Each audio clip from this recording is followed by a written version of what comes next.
শেখ হাসিনা সহ 10 শিল্পগোষ্ঠীর ৭৬,০০০ কোটি টাকা জব্দ করা হয়েছে। দেশের অভ্যন্তরে এর পরিমাণ ৫৭,০০০ কোটি টাকা আর বিদেশে ১৯,০০০ কোটি টাকা। আর চলতি বছরই পাচারের টাকা উদ্ধারে নজির গড়তে চায় বাংলাদেশ আর্থিক গোয়েন্দা ইউনিট। এদিকে অন্তর্বর্তী সরকারের আমলে দেশে সন্দেহজনক লেনদেন বেড়েছে। সাইদ আরমানের রিপোর্টে বিস্তারিত।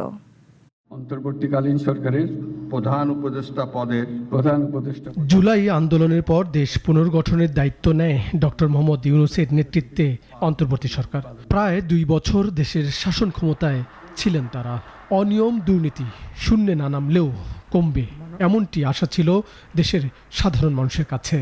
মাননীয় প্রধান উপদেষ্টা পদের তবে দেশি বিদেশি নানা চিত্র যখন প্রকাশ পাচ্ছে, তখন কিছুটা প্রশ্নের মুখে অন্তর্বর্তী সরকারের শাসনামল। বিদেশে তাদের সময়ে আমানত বেড়েছে 40%, আর টিআইবি বলছে 1 বছরে ঘুষ লেনদেনের পরিমাণ প্রায় 13,০০০ কোটি টাকা। এবার আরেকটি দুঃসংবাদ এলো অন্তর্বর্তী সরকারের। বাংলাদেশ আর্থিক গোয়েন্দা ইউনিট বিএফআইইউ বলছে, অন্তর্বর্তী সরকারের আমলে সন্দেহজনক লেনদেন বেড়েছে ৭৪%। প্রায় ৩১,০০০ সন্দেহজনক লেনদেন শনাক্ত হয়েছে, তবে প্রকৃত সংখ্যা আরও বেশি। এই সময়ের ভিতরে অন্তর্বর্তী সরকারের মেয়াদ ছিল। এখন আপনি বলছেন অন্তর্বর্তী সরকারের যারা ছিলেন তাদের যদি কোনো সাসপিশাস ট্রানজাকশন থেকে থাকে, সেটা আমরা দেখব। আমাদের কাছে আমরা উই আর সোর্স ব্লাইন্ড। আমাদের একটাই, আমরা কোনো দল মত কোনো ব্যক্তির দিকে আমরা তাকাবো না। সংস্থাটি দুপুরে এক সংবাদ সম্মেলন করে বাংলাদেশ ব্যাংকে। এ সময় প্রশ্ন ছিল, বিদায়ী সরকারের উপদেষ্টা সহ গুরুত্বপূর্ণ ব্যক্তি, সামরিক বেসামরিক আমলাদের অর্থ পাচার খতিয়ে দেখা হচ্ছে কিনা। উত্তরে বিএফআইইউ বলছে, তাদের কাছে পরিচয় মুখ্য নয়। আমাদের দেখার বিষয় একটাই, যেখানে কোনো সন্দেহজনক কোনো লেনদেন হয়েছে কিনা। সন্দেহজনক লেনদেনটি যে করে থাকেন না কেন, এখানে কোনো সে ব্যক্তির পরিচয় আমাদের কাছে মুখ্য বিষয়।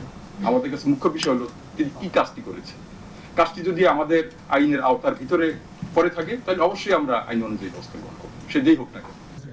সংবাদ সম্মেলনে জানানো হয়, সাবেক প্রধানমন্ত্রী শেখ হাসিনা সহ 10 শিল্পগোষ্ঠীর ৭৬,০০০ কোটি টাকার সম্পদ জব্দ করা হয়েছে, যার ১৯,০০০ কোটি টাকা বিদেশে।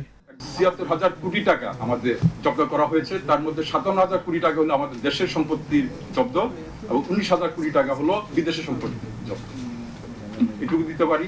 আর হলো যে এমএলএআর গুলি এই পর্যন্ত আমাদের 23টি এমএলএআর পাঠানো হয়েছে এবং সেগুলি কার্যক্রম চলমান আছে। পাচারকৃত অর্থ ফেরত আনতে সরকার তৎপর জানিয়ে বিএফআইইউ শীর্ষ নির্বাহী বলছে, চলতি বছরই এখানে বড় সাফল্য হয়তো পাওয়া যাবে। এই বছরের শেষ নাগাদ দেশবাসীকে আমরা একটা সুসংবাদ দিতে পারব।